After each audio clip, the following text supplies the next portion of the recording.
If you're wondering that can you receive text messages on your iPad from other Android devices or not, so in this video I'll answer this question. So the short answer is no. You cannot directly receive text messages on your iPad. By default, the iPad does not support SMS text messaging. But if you have an iPhone, you can sync your iPad with your iPhone and your iPad will utilize your iPhone to send and receive SMS messages. But if you don't have an iPhone, then you'll have to download a third-party app to do so. For that, just open the App Store and search this. Now, if you download Skype on your iPad, you will be able to send and receive text messages.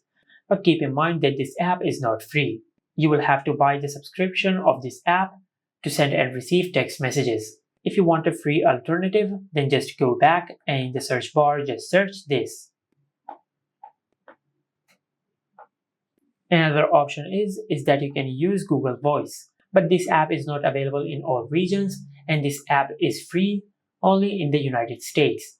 But if you buy the premium version of this app and if your country and region supports Google Voice, then you will be able to send and receive SMS messages using Google Voice.